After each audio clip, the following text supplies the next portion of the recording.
Hey guys, मैं हूँ स्वाति श्रीवास्तवा और आपका मेरे चैनल में बहुत बहुत स्वागत है। और आप लोगों को बसंत पंचमी की ढेर सारी शुभकामनाएं। तो आज बसंत पंचमी है और ये मेरा पहला वीडियो जा रहा है रिगार्डिंग सीटेट एग्ज़ाम। इसके पहले मैंने एक दो वीडियोस डाले हैं शॉर्ट में, तो ये थोड़ा बड़ा वीडियो होने वाला है। तो मैं बताना चाहती हूँ कि मेरा सीटेट का एक्सपीरियंस कैसा रहा, मेरा एग्ज़ाम। और जैसे कि ऑनलाइन मोड हो गया है और पैटर्न थोड़ा बहुत चेंजेस आए हैं क्वेश्चंस पूछने के तरीके में, तो बहुत सारे लोगों को दिक्कत हो रही है। और लोग जानना भी चाह रहे हैं कि जिनका भी आगे एग्ज़ाम है 7 फरवरी तक है, तो वो लोग जानना भी चाह रहे हैं कि कैसा पेपर आ रहा है, कैसा नहीं आ रहा है। तो मैं बताना चाहूँगी कि 2 चेंजेस हुए हैं।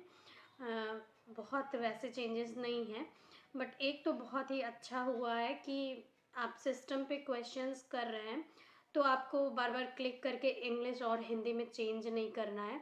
वो आपको साथ में ही लिख के आ रहा है कि पहले इंग्लिश का आपको पैरा आएगा, फिर हिंदी का।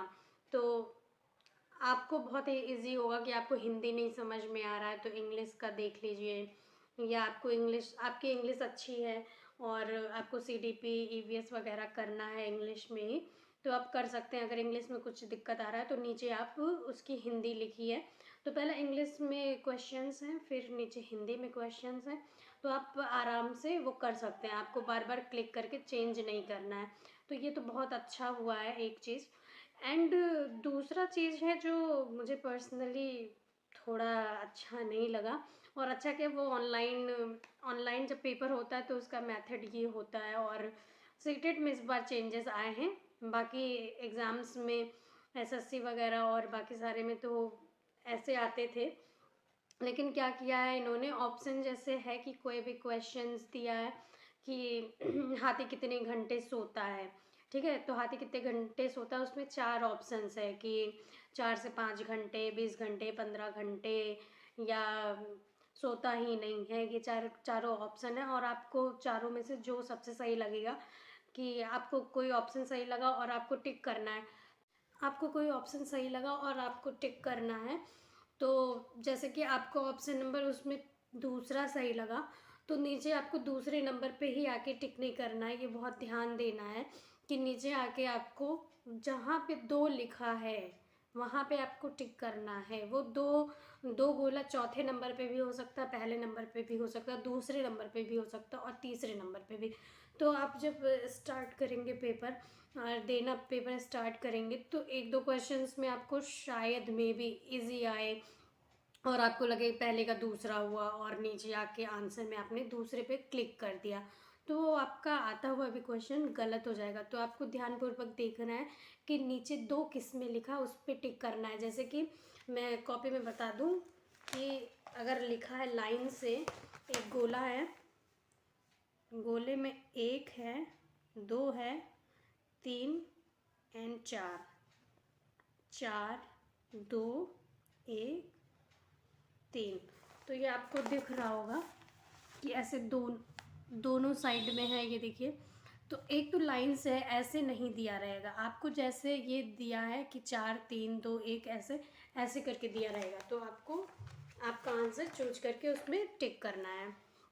उसके बाद और बाकी तो ऑनलाइन पैटर्न का बहुत सही था कि ठीक है, आपके टाइमिंग बच जा रहे हैं। और इस बार सबसे मेन एक चीज़ अच्छा ये लगा मुझे कि इंग्लिश में आपको स्क्रॉल करके पैसेज को लंबा खींचना नहीं है, ऊपर नीचे करके बढ़ाना नहीं है इस पैसेज को।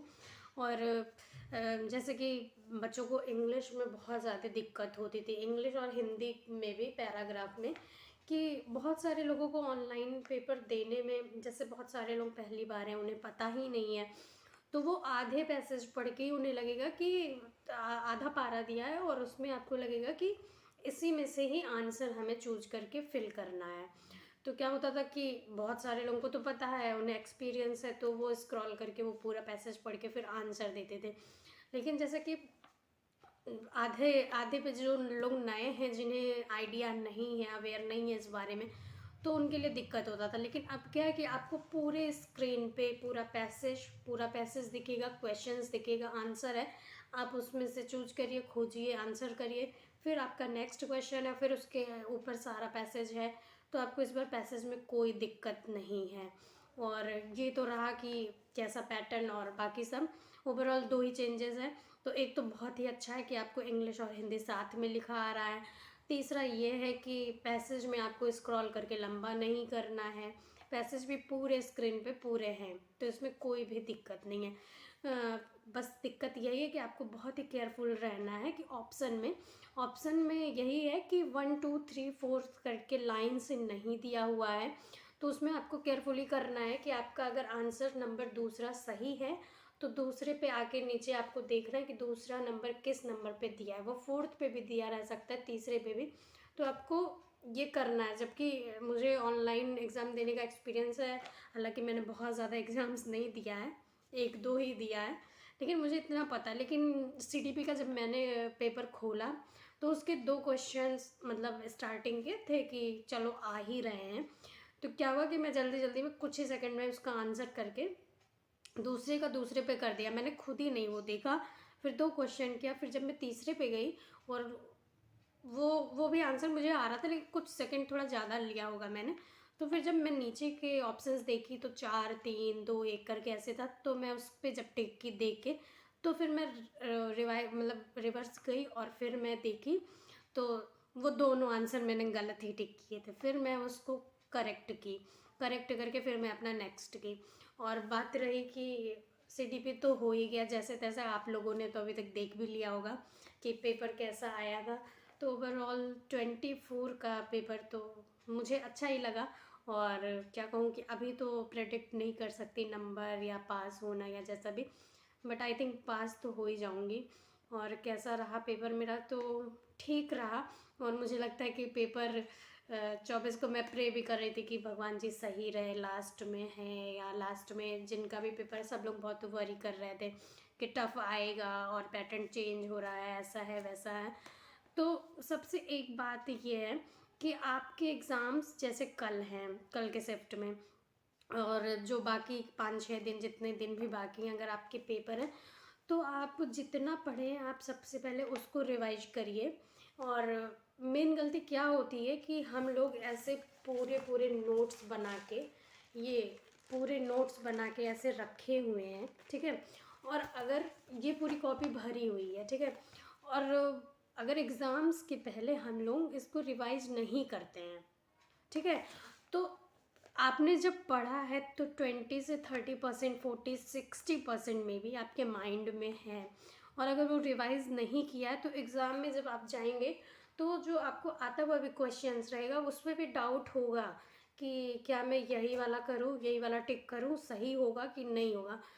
तो मैं यही एक चीज़ कहना चाहूँगी कि अभी आप कुछ भी नया मत पढ़िए, आप वीडियोस देखिए, लेकिन पहले आपने जो नोट्स बनाए खुद से, अगर आपने बनाए हैं तो पहले उसको सारा रिवाइज कर डालिए, क्योंकि अगर रिवाइज रहेगा तो आपका पोर्शन तैयार रहेगा। और अगर आप अपना नोट्स ऐसे बना के बस रख दिए हैं तो वो बिल्कुल भी हेल्पफुल नहीं होने वाला है।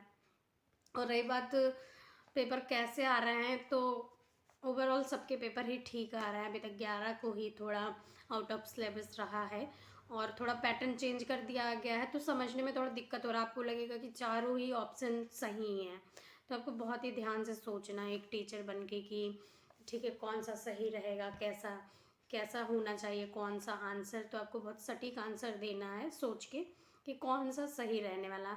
और मेरे एग्ज़ाम्स में मेरे एग्ज़ाम वाले दिन 24 को एक क्वेश्चन था कि घटते हुए क्रम में इसको लगाइए, तो मैं तो क्वेश्चन देखते ही खुश हो गई, ठीक है। तो 5 सेकंड भी उस क्वेश्चन में मुझे नहीं लगने वाले थे, क्योंकि वो क्वेश्चन बहुत ईजी था कि 432 454 456 ऐसे करके एक लाइन में, और 300 कुछ 400 कुछ ऐसे ऐसे करके चारों में दिए हुए थे, ठीक है, जितना भी दिया था। तो हम तो खुश कि घटते हुए क्रम में लगाना है।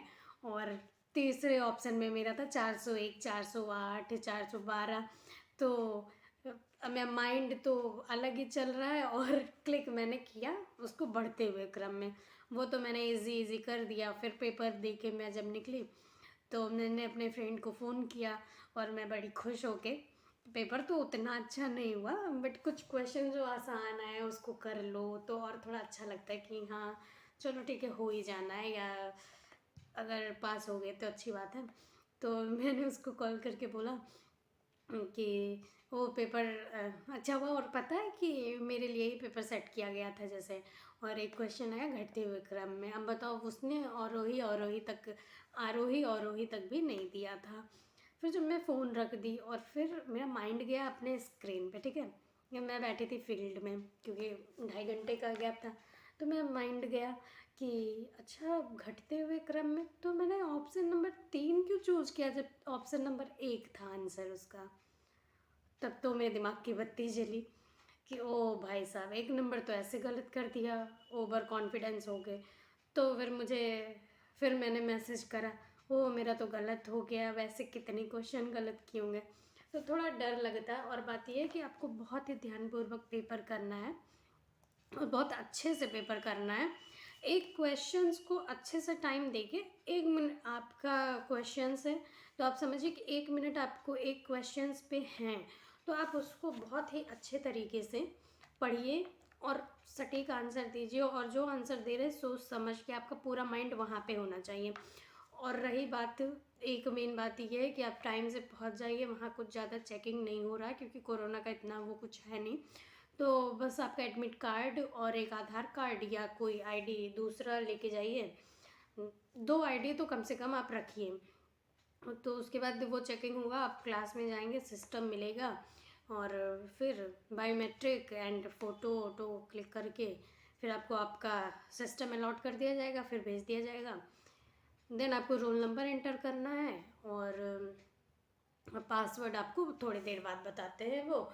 और इस एडमिट कार्ड पे ही पिन लिखा रहता है, तो वो पिन उस पर लिखना रहता है, इतना करना है। लेकिन जब आप ये सब फिल कर रहे हैं तो आप एक बात ध्यान रखिए कि अगर आपको उस समय ही सिस्टम पे कोई दिक्कत आ रहा है, आपको कोई भी दिक्कत आ रहा है कि सिस्टम का, वैसे कीपैड से तो कोई मतलब है नहीं क्योंकि केवल उतना ही फिल करने के लिए कीपैड का काम है, तो वो फिल करिए। लेकिन आप स्क्रीन पे देखिए कि आपको साफ दिख रहा है कि नहीं, इंग्लिश हिंदी दिया रहता है। जब आप रोल नंबर वगैरह भर देंगे तो पढ़ने के लिए आएगा कि निर्देश में इंग्लिश और हिंदी, तो आप उस समय ध्यान से देखिए कि आप पढ़ पा रहे हैं कि नहीं सही से। तो अगर आप नहीं पढ़ पा रहे हैं तो आप तुरंत ही बोल के उनको कि मेरा कंप्यूटर ब्लर है, ऐसा है, वो चेंज करा दीजिए। मेरे साथ ऐसा क्या हुआ कि मैंने फिल कर दिया, ठीक है, तो जब मैं क्लिक की, मैं वो भी पढ़ लिया, तो मुझे लगा कि मे बी अभी ऐसे ब्लर है और क्वेश्चंस पेपर सही होंगे। फिर मैंने नेक्स्ट कर दिया, और जब पासवर्ड मिला एंड एग्ज़ाम जब स्टार्ट हो गया तो भी ब्लर ही दिख रहा था। तो मैंने मतलब जब बगल वाले का वो देखा कंप्यूटर, तो उसके पे तो थोड़ा साफ था, तो मैंने कहा कि आपका तो साफ है ये कंप्यूटर स्क्रीन, एंड मेरा तो ब्लर दिखा रहा है। तो उसने बोला मजाक में कि वो आपकी आँख ख़राब होगी। तो मैंने बोला अच्छा, आँख ख़राब होती तो आपका सिस्टम तो नहीं दिखता, आपका भी तो ब्लर दिखना चाहिए। फिर मैंने सर को भी बोला कि इस पे थोड़ा ब्लर आ रहा है। तो एग्ज़ाम स्टार्ट नहीं हुआ था तभी मैंने ये बोला था, तो उन्होंने बोला कि अच्छा ठीक है, ब्लर आएगा तो मैं चेंज कर दूँगा। फिर मैं जब एग्ज़ाम स्टार्ट हो गया तो मैंने बीच में नहीं बोला, इसलिए नहीं बोला।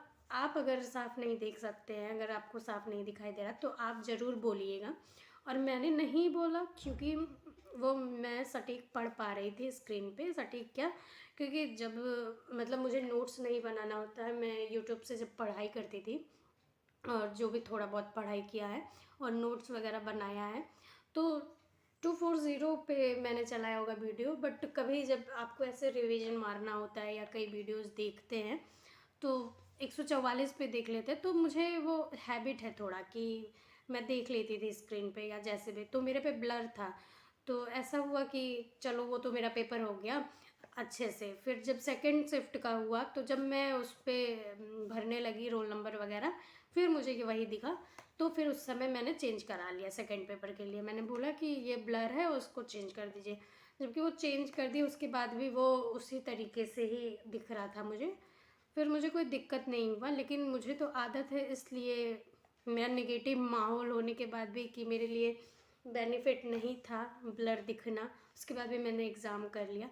तो आप लोग इस चीज़ का ध्यान रखिएगा कि अगर आप लोगों का होता है ब्लर है स्क्रीन तो उसके बाद आप सही करा लीजिए। बाकी यही सब, और प्रीवियस ईयर करके जाइए। और अगर आपका अभी नेक्स्ट ही पेपर है तो आपको बहुत सारा वीडियोस देखने की नई ज़रूरत है, बहुत पैनिक होने की नई ज़रूरत है। क्योंकि जितना वीडियोस देखेंगे, जितना एनालाइज देखेंगे, जितना बच्चों का रिव्यू देखेंगे कि बच्चा सेंटर से निकल रहा है, क्या बोल रहा है, क्या नया आ गया, क्या, तो 150 के पेपर में ज़्यादा से ज़्यादा 5 या 10 क्वेश्चंस नए आएंगे। तो 5 से 10 क्वेश्चंस नए के पीछे आप 10 वीडियोस मत देखिए। आपने जो नोट्स बना के रखा है वो पढ़िए और रिवीजन करिए, आपका पेपर अच्छा होगा। मिलते हैं आपको नेक्स्ट वीडियो में, तब तक के लिए बाय बाय, नमस्ते।